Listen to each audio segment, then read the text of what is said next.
Hey y'all, I've got, let me see if I can back up a little and show you this from afar. This is the, and I've got a million things going on in this room.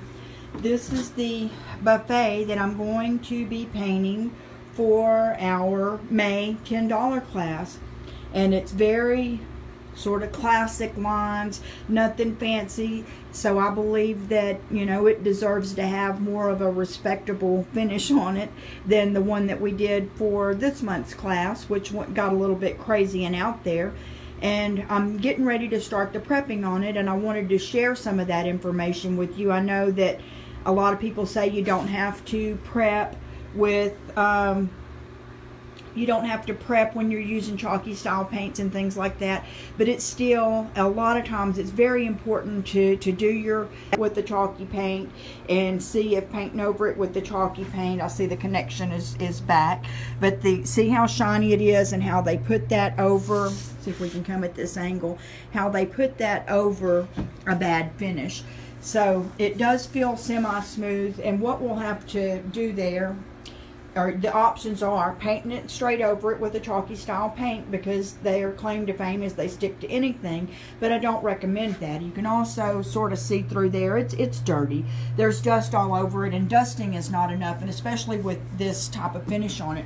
So what I'm going to do is use Dixie Belle White Lightning, which is like a TSP product for cleaning, and that will also scuffs up the surface a little bit. So that's what I'm going to use first. And because of this slick surface, once I get this top off, I'll talk about this in just a minute, I'll decide whether I'm going to need, if I'm going to have to sand it all, I'll sand this whole top surface at least, because the rest of it isn't as bad as the top is.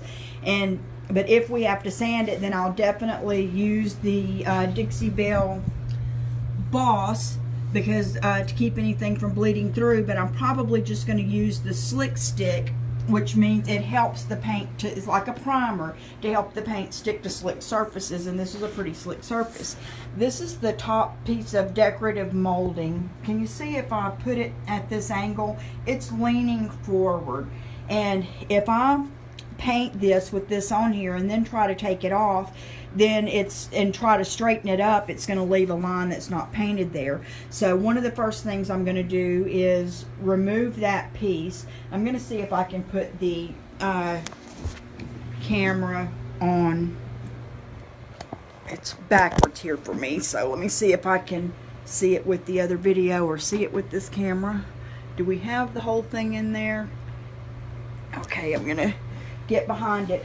What happens is, behind this there are screws, and that would have been, I'm going to look here in case you have any questions to see if I can bring it up on my tablet.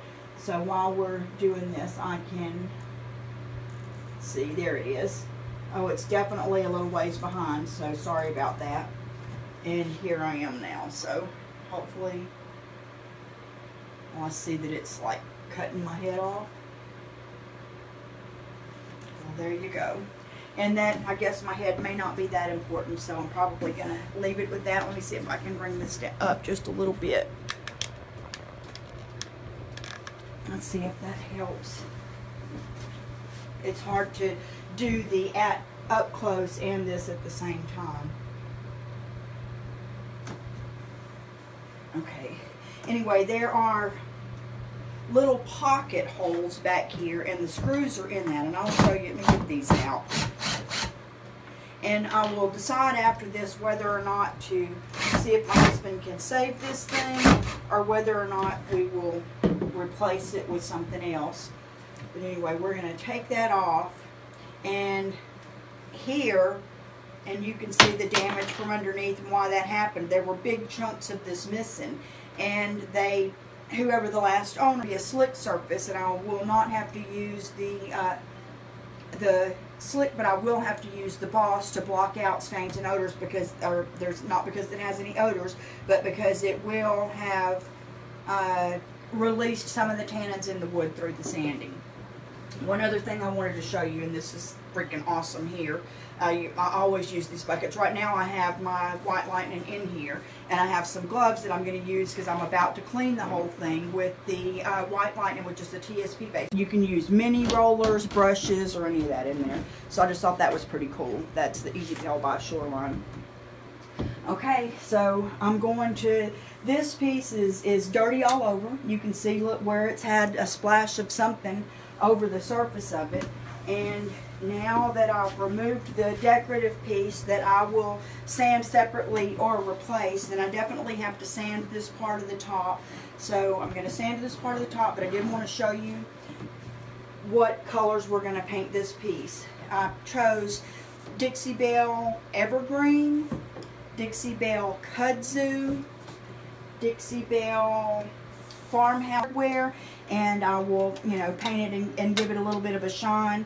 And I definitely will be using some wax and dark wax on here, and probably some gator hide on the top. But I'm going to remove this hardware, which I'll be able to do with my drill as well. But I'm gonna, before I paint it, so that's probably going to leave these surfaces a little bit rough as well and need to be sanded. So let's see if we can do one real quick.